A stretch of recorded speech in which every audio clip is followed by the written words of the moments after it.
го погледнеме Лука, поглавје 22 стих 7. Во стих 7 е напишано: Тогаш дојде денот на бесквасните лебови, кога требаше да се заколе пасхалното јагне. Кого го испрати Исус? Апостолите кои беа испратени да ја подготват пасхата беа Петар и Јован. Што чуваа Петар и Јован? Ја држеа пасхата.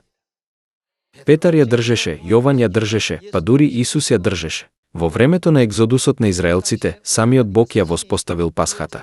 Бог заповеда: оваа наредба мора да ја чувате во одреденото време, од година во година, и ако некој не ја прослави пасхата, тој мора да биде отсечен од својот народ, правејќи ги овие закони експлицитно јасни. Денес е чудно како сите цркви ја игнорираат драгоцената вистина преку која можеме да го примиме дрвото на животот.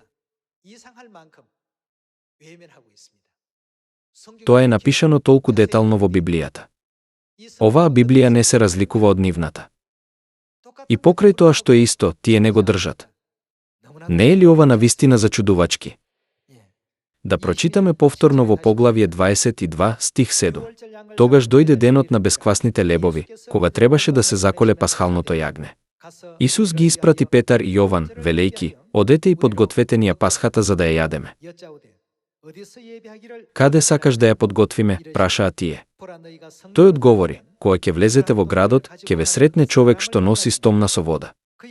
Следете го во куќата во која ќе влезе.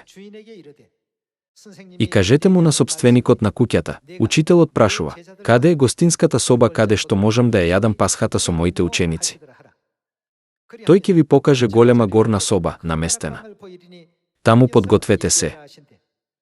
Тие отидоа и најдоа како што им кажа Исус, така ја подготвија пасхата. И овде, подготовката на пасхата се прави во послушност на зборовите Христови, нели?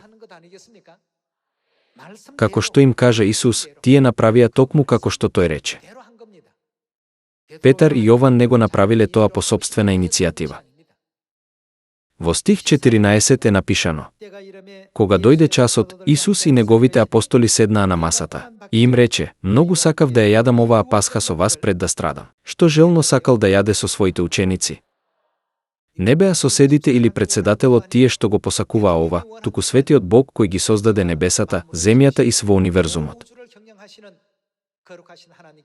Дојден на оваа земја во тело како човек за да го спаси човештвото. Тој рече: многу сакав да ја јадам оваа пасха со вас. Да продолжиме со стих 19.